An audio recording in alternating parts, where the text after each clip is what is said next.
नमस्कार दोस्तों, पहला ज्ञान चैनल में आपका स्वागत है। क्या आप जानते हैं कि जो चीज़ें मुफ्त में हैं वे सबसे मूल्यवान हैं, जैसे नींद, शांति, खुशी, हवा, पानी, रोशनी, सच्चा प्यार और हमारी सांसें।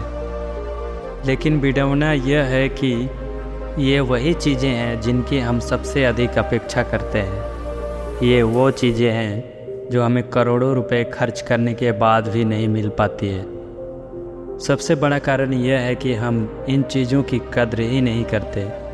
यही हमारी भागती दौड़ती ज़िंदगी है और हमारी यह गलत धारणा है कि ज़िंदगी ऐसे ही चलती है। हम अपने जीवन में अलग अलग भूमिका और कर्तव्य निभाते हैं। हो सकता है कि आप किसी के बेटे या बेटी हो, किसी के पिता या माता हो, या किसी के पति या पत्नी हो। लेकिन क्या आपने कभी महसूस किया है कि अपना कर्तव्य निभाते निभाते थक गए हैं? आपके पास अपने लिए समय नहीं है। क्या आपको कभी ऐसा महसूस हुआ है कि आपके पास अपना कोई जीवन नहीं है और सिर्फ आप अपना कर्तव्य निभा रहे हैं? दरअसल जिस तेज़ी से भाग दौड़ भरी दुनिया में हम रहते हैं, इसलिए हमें ऐसा लगता है जैसे हमारी कोई निजी ज़िंदगी ही नहीं है, जैसे हम दुनिया में बिल्कुल अकेले हैं।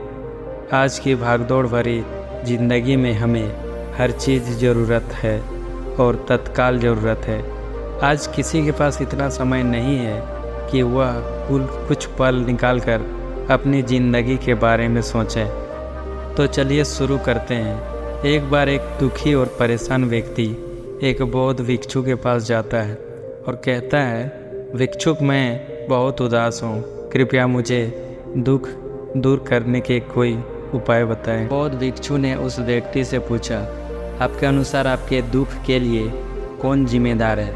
आदमी ने कहा, ये समाज, ये लोग, मेरा परिवार, ये दुनिया और मेरी परिस्थितियाँ। उस आदमी का ये जवाब सुनकर बौद्ध भिक्षु मुस्कुराए और बोले, जब आप दुखी या खुश होते हो तो आप क्या महसूस करते हो? क्या ये दुनिया आपके दुख या खुशी के लिए जिम्मेदार है? अगर आप ऐसा सोच रहे हैं तो आप बिल्कुल गलत सोच रहे हैं। यह वास्तव में आप पर ही निर्भर करता है कि आप दुनिया को कैसे देखते हैं। दुनिया ने हमें गरीबी, दुख या खुशी नहीं दी है, बल्कि वह जानकारी दी है जो हम इस दुनिया से लेते हैं। हमारी मानसिक स्थिति इसी से तय होती है कि हम कैसा महसूस करेंगे। दरअसल इंसान का दिमाग इस तरह बना है कि सबसे पहले नकारात्मक विचार आते हैं। इंसान का स्वभाव ही ऐसा है कि वह सकारात्मक से पहले नकारात्मक बातें सोचता है। सच तो यह है कि हमें अपने जीवन की खुशी के पल तलाशने होंगे। हमें खुद को तैयार करना होगा ताकि हम हर पल किसी भी स्थिति में खुश रह सकें, क्योंकि खुशी के मौके पर निर्भर नहीं करती। यहाँ आप पर निर्भर करता है, आप खुश रहना चाहते हैं या नहीं। गौतम बुद्ध की एक प्रसिद्ध कहावत है कि आप जो देखते हैं वही दिखता है कि आप कौन हैं। यानी हमारा दृष्टिकोण हमारे व्यक्तित्व और सोच पर निर्भर करता है। जैसे कि अगर हम नकारात्मक हैं तब दुनिया की हर चीज़ हमें नकारात्मक लगेगी। यदि हम सकारात्मक बने रहें तो हम हर चीज़ को सकारात्मक दृष्टि से देखेंगे। जैसे बुद्ध की दृष्टि में प्रत्येक मनुष्य बुद्ध का ही रूप था। अगर आप अंदर से खुश हैं तो यह दुनिया आपके लिए अंदर से एक विशाल जगह है। लेकिन आप अंदर से दुखी हैं तो आपको सिर्फ उदासी ही नज़र आएगी। यह सब हमारे नज़रिए पर निर्भर करता है। लोग एक ही स्थिति पर अलग अलग प्रतिक्रिया देते हैं और यही प्रतिक्रिया आपको शांति भी दे सकती है और कभी कभी सिर दर्द भी। जैसे किसी का दिन खराब चल रहा हो तो फिर वह हर चीज़ और हर घटना को जोड़कर देखने लगता है, लेकिन यह सोच गलत है। लोगों को लगता होगा कि वह गुस्से में यह सब सोच रहा है और गुस्सा एक अकाल्पनिक भावना है। जब आपकी सभी भावनाएं बेहतर हो जाती है तो ध्यान दें ताकि आप उस भावनाओं को अपने ऊपर हावी होने से रोक सकें, क्योंकि क्रोध और चिंता की ये अस्थायी भावना आपके जीवन को महत्वपूर्ण निर्णयों को गलत तरीके से प्रभावित कर सकती है। जैसा कि मैंने पहले कहा था, क्रोध एक अस्थायी भावना है। यह कुछ समय बाद अपने आप शांत हो जाएगा। आप इसे एक बादल की तरह माने जो अभी आसमान में है और कुछ समय में अपने आप गायब हो जाएगा। यदि नहीं तो प्रतीक्षा करें। इस समय आप खुद को शांत करने के लिए कुछ व्यायाम भी कर सकते हैं। जैसे ही आप अपनी सांसों पर ध्यान केंद्रित करते हैं, अपने आप को पूरी तरह से शांत और ढीला छोड़ दें। उस व्यक्ति ने बौद्ध भिक्षु से अगला सवाल पूछा कि क्रोध होना और ईर्ष्या जैसी भावनाएं से कैसे निपटें, क्योंकि ये भावनाएं हमें अक्सर बहुत थका देती है। बौद्ध भिक्षु ने कहा, अपने विचारों के प्रति जागरूक होना पहला तरीका है जिसे आप अपनी मानसिकता बदल सकते हैं। बौद्ध भिक्षु ने उस व्यक्ति से पूछा कि जब आपको बुरा लगता है तो आपकी पहली प्रतिक्रिया क्या होती है। व्यक्ति ने उत्तर दिया, मैं उस नकारात्मक भावना को वहीं दबाने की कोशिश करता हूँ या उसे स्वीकार नहीं करता या जल्दी से अपना ध्यान भटकाने की कोशिश करता हूँ।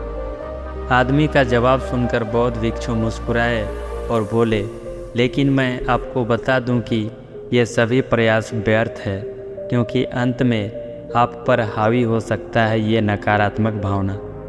उस व्यक्ति ने पूछा, ऐसी स्थिति में मुझे क्या करना चाहिए?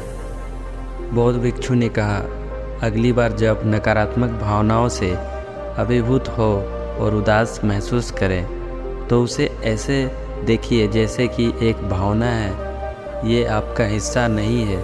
जैसे एक सड़क यात्री दूसरे यात्री को देख रहा है। तो आप इस तरह के देखने पर कैसे परेशान हो सकते हैं? हालांकि इस तरह की जागरूकता के लिए आपको अभ्यास करने की ज़रूरत है। यकीन मानिए, आप ऐसा करना एक बार सीख जाते हैं तो आपको अंदर से शांत महसूस होगा।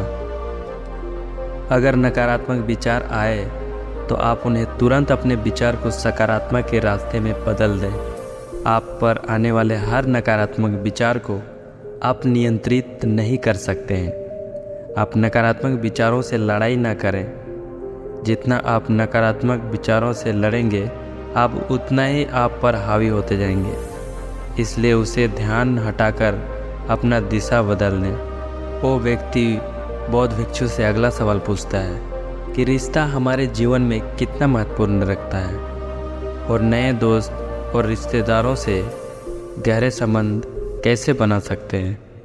बौद्ध भिक्षु कहते हैं, दूसरों के साथ अच्छे संबंध बनाए रखने में लोग सुरक्षित महसूस करते हैं। इससे मानसिक शांति बनाए रखने में भी मदद मिलती है।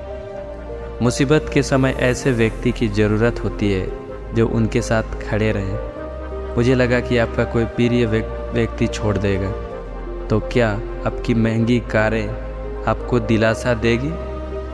आपकी आलीशान घर आपको मुसीबत में बाहर निकलने में मदद करेगा क्या? नहीं ना। चीज़ या वस्तुएं इंसान की जगह नहीं ले सकती है, चाहे आप कितना भी अमीर क्यों ना हो जाए, क्योंकि मुसीबत के समय आपके परिवार और आपके सच्चे दोस्त ही आपको मदद करेंगे। आपको नए दोस्त और अच्छे रिश्ते बनाने में परेशानी होती है तो सबसे पहले अपना नज़रिया बदलना होगा। लोगों को जाने बिना अपनी राय बनाना बंद करें। आपका जीवन जितना खुला दिमाग और दिल से जिएंगे, उतना लोगों को समझ पाएंगे। सच्ची दोस्ती और सच्चे रिश्ते तभी होंगे जब आप सच्चे होंगे।